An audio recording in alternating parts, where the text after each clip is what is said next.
एक सारजापुर नाम के गांव में एक केवल्य नाम का लड़का रहा करता था। वो बहुत ही होशियार था। उसके घर में उसके माँ बाप भाई बहन रहा करती थी। वो एक बहुत सुखी परिवार था। उनके घर में किसी भी चीज की कोई कमी नहीं थी और केवल्य के जॉब करने की वजह से अब घर में किसी चीज की कमी नहीं थी। केवल्य की तनख्वाह भी अच्छी थी। अरे माँ, ये लो, त्योहार आ रहा है, तुमने कुछ शॉपिंग भी नहीं की। जाओ, तुम्हें जो चाहिए वो लेकर आना माँ। ठीक है बेटा, अच्छा हुआ जल्दी मुझे पैसे दे दिए। अब मैं साड़ी खरीदी जल्द ही कर लाऊंगी। माँ, अब मैं चलता हूँ। ऐसा बोलकर केवल्य घर से बाहर निकलता है और अपनी कार से जाने के लिए गाड़ी में बैठ जाता है। अब वो ऑफिस के लिए निकलता है। अब उसे रास्ते में कुछ छोटे बच्चे भीख मांगते हुए आए। उन्हें देखकर केवल्य, अरे ये बच्चों को खेल कूद की उम्र में इनसे काम करवाया जा रहा है, कैसा समाज है हमारा। अब केवल्य ऑफिस जाकर काम करता है और काम हो जाने के बाद केवल्य अपने ऑफिस से घर के लिए निकलता है। तभी वो एक मंदिर में चला जाता है और वहां बाहर बैठे एक जवान भिखारी को देखता है।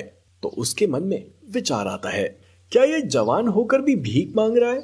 ये ऐसा ही चलता रहा तो हमारा समाज आगे कैसे बढ़ेगा?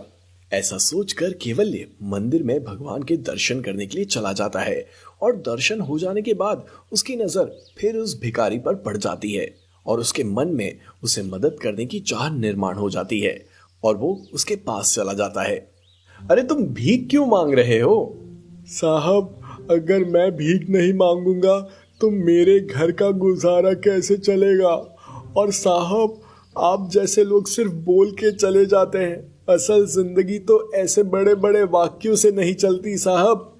हमें पता है कि हम हमारा कैसे गुजारा करते हैं। यानी कि तुम्हारा ये बोलने का मतलब है कि हम लोग आप लोगों को हमेशा कोसते रहते हैं?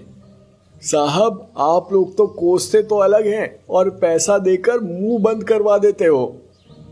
तुम्हें बोलना क्या है कि हम लोग सिर्फ तुम लोगों को कोसते हैं, बाकी तुम भीख मांगकर दिन का गुजारा करते हो, उसका क्या? वो हमारी मजबूरी है।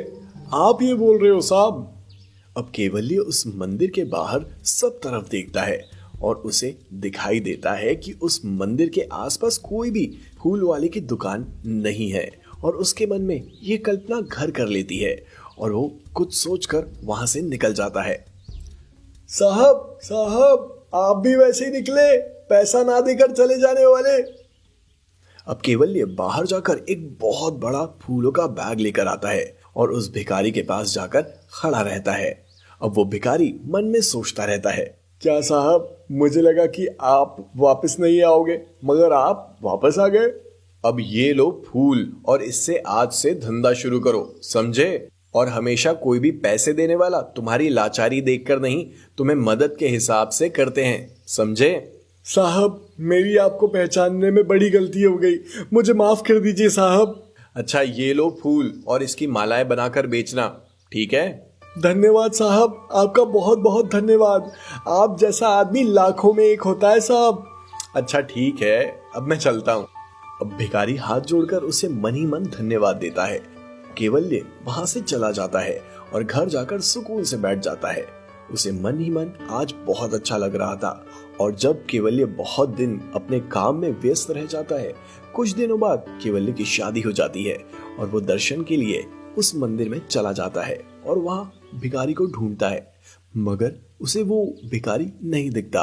अब वो मंदिर में जाने के लिए निकलता है। साहब साहब, रुकिए साहब, आइए। अरे तू यहाँ क्या कर रहा है अब तू? साहब, आपकी बदौलत मैं अपना दुकान खड़ा कर सका।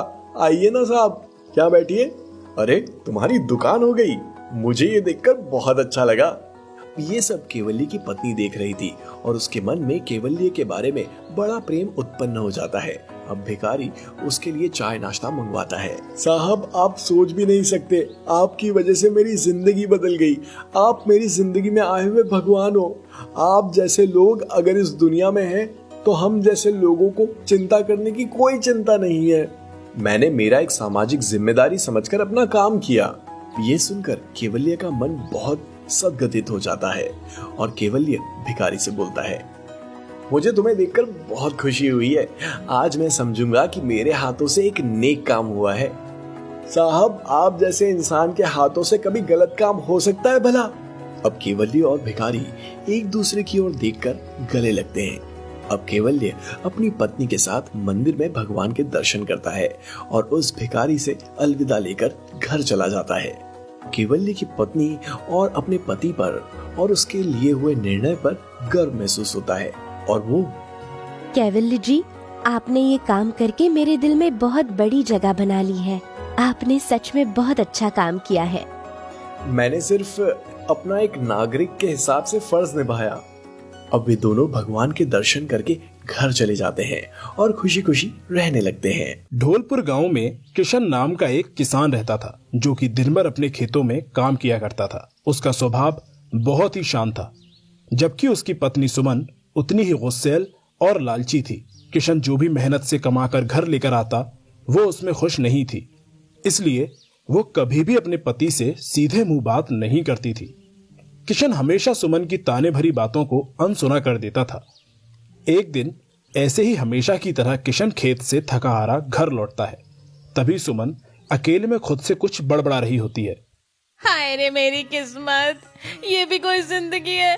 दिन रात इस चूल्हे के सामने बैठे रहो और बस घर का काम करते रहो। और एक मेरे पति देव है जिन्हें मेरी कुछ पड़ी ही नहीं है।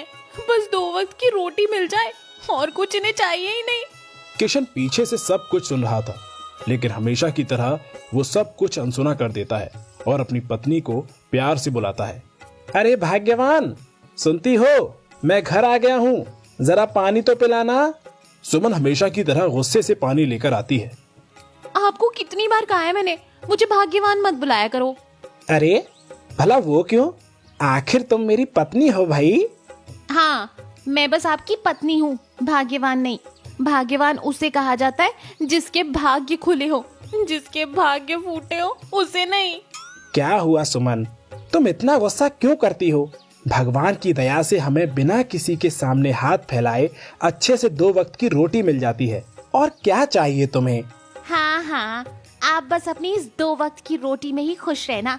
तंग आ गई हूँ मैं आपके इस हमेशा के ज्ञान से। अजी, मैं आखिरी बार कह रही हूँ, मैं तंग आ गई हूँ ऐसी जिंदगी से। और कैसे पति हो आप, जो अपनी पत्नी की कोई भी इच्छा पूरी नहीं कर सकते।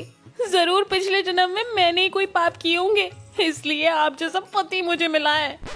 हमेशा किशन सुमन की बातों को अनसुना कर देता था, लेकिन इस बार उसका भी सब्र टूट गया। वो भी सुमन पर गुस्सा हो गया। तुमने नहीं, मैंने ही कुछ पाप किए रहे होंगे, जिसकी वजह से तुम्हारे जैसी पत्नी मिली है। कितना भी करो तुम्हारे लिए, तुम कभी खुशी नहीं रह पाती। अच्छा, ऐसी कौन सी खुशी दी आपने मुझे, जरा बताना तो। खाने के लिए सूखी मुखी रोटी और रहने के लिए ये छोटा सा घर और पहनने के लिए यही पुरानी साड़ी, बस इसके अलावा कुछ नहीं दिया आपने मुझे। शांत होकर किशन फिर से अपनी पत्नी को समझाने की कोशिश करता है। सुमन, इंसान को हमेशा अपनी हैसियत और जरूरतों के हिसाब से ही सपने देखने चाहिए। लेकिन सुमन किशन की किसी बात को समझने को तैयार नहीं थी। वो उससे गुस्से से ही बात कर रही थी। आप बस ना ऐसे ही सोचते रहो, इसी की वजह से ना कभी आपकी हैसियत बढ़ेगी और ना कभी मेरी जरूरतें पूरी होगी। सुमन को इतना समझाने के बाद भी वो समझ नहीं रही है। ये देखकर किशन गुस्से में आकर सुमन पर हाथ उठाता है। सुमन भी गुस्से से घर से बाहर निकल जाती है। सुमन रोते रोते गांव के पास के एक जंगल में पहुंच जाती है और एक घने पेड़ के नीचे बैठ जाती है। समझते क्या है अपने आप को, मुझ पे हाथ उठाया, कभी नहीं जाऊंगी मैं उनके पास अब। तभी अचानक सुमन को किसी के पैरों की आवाज सुनाई देती है। वो डरकर पेड़ के ऊपर चढ़ जाती है और छुप जाती है। वो पैरों की आवाजें चोरों की थी, जो कहीं से चोरी कर आए थे। वो भी उसी पेड़ के नीचे रुक जाते हैं जहां सुमन छुपी हुई थी। चोर चुराए हुए सारे सोने का आपस में हिस्सा करने बैठ जाते हैं। उनमें से पहला चोर कहता है, आज तो बहुत अच्छा माल हाथ लगा है। हाँ, सच में भगवान हम पर ऐसे ही मेहरबान होता रहे।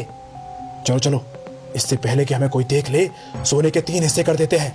पेड़ पर छुपी सुमन सब देख रही थी। सुमन ने इतना सोना अपनी जिंदगी में कभी नहीं देखा था। सोने को देखकर सुमन के मन में लालच पैदा हो जाता है। सोने के 3 हिस्से हो जाते हैं। ये लो, मैंने 3 हिस्से कर दिए हैं, सब अपना अपना हिस्सा उठा लो। तभी चोरों को एक आवाज सुनाई देती है, 3 नहीं 4। माल के हिस्से 4 होंगे। सारे चोर चौंक जाते हैं। कौन है? किसको हिस्सा चाहिए? सामने आओ। मेरे घर में आकर मुझसे ही पूछते हो कौन है? मैं इस जंगल में रहने वाली चुड़ैल हूँ। कौन? चुड़ैल? और हाँ, अगर इस जंगल में जिंदा बचना चाहते हो तो सोने का एक हिस्सा मेरे लिए छोड़ के जाओ। चोर डरकर सोने का एक हिस्सा पेड़ के नीचे रखकर भाग जाते हैं। चोरों के वहां से जाते ही सुमन पेड़ से नीचे उतर आती है। सोना देखकर उसकी आंखें चमक जाती हैं और सारा सोना लेकर वो खुशी खुशी अपने घर चली जाती है। दरवाजा खोलो, दरवाजा खोलो, खुशखबरी लाई हूँ। खोलो दरवाजा, खोलो। सुनो, सोना लेकर आई हूँ, सोना। सुमन की आवाज सुनकर किशन दरवाजा खोलता है और चौंक जाता है। सुमन, ये सब क्या है? इतना सोना तुम्हें कहां से मिला? किसका है ये सोना? ये भगवान जी ने मुझे दिया है। सुमन, सच सच बताओ, तुमने चोरी तो नहीं की ना? हाय दैया, मैं क्यों चोरी करूं? मैंने कोई चोरी वोरी नहीं की है। कहा ना, ये मुझे भगवान जी ने दिया है। ठीक है, तुम नहीं बताती हो तो तुम्हारी मर्जी, लेकिन मुझे उम्मीद है कि कोई गलत काम करके तुमने ये हासिल ना किया हो। सुमन अब बहुत खुश रहने लगती है। धीरे धीरे उसके सपने पूरे हो रहे थे। उसने अपने लिए नई साड़ियां, गहने खरीद लिए थे। खाने में भी वो अब अच्छा और स्वादिष्ट खाना खाने लगी थी। लेकिन सुमन का लालच अभी कम नहीं हुआ था। अभी भी मैं इस पुराने घर में ही रह रही हूँ। पता नहीं मेरा ये सपना कब पूरा होगा। तभी सुमन के दिमाग में एक बात आती है। काश वो चोर फिर से मुझे मिल जाए और इस बार मैं उनसे एक नहीं, पूरा का पूरा हिस्सा मांगूंगी। अब सुमन रोज रात को कभी किशन से छुपकर तो कभी किशन से झगड़ा कर कर जंगल जाने लगी, चोरों के इंतजार में। एक दिन वो चोर फिर से उस जंगल में आ पहुंचे।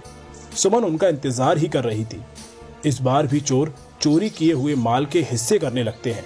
तभी पहला चोर कहता है, आज तो जमकर कमाई हुई है।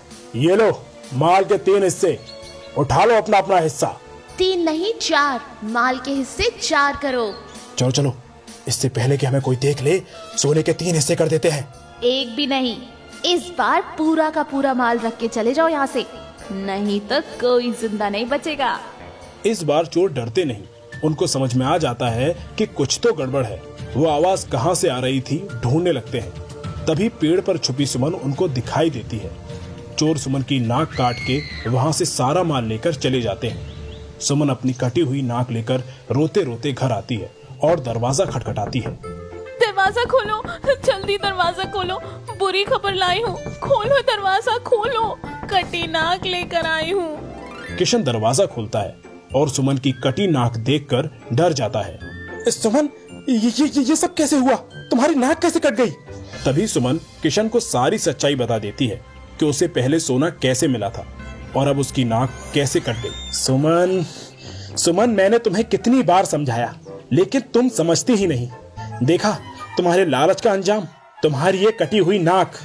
सुमन, जब इंसान के अंदर लालच का जन्म होता है तो उसके सुख और संतुष्टि को खत्म कर देता है। जी मुझे माफ कर दीजिए।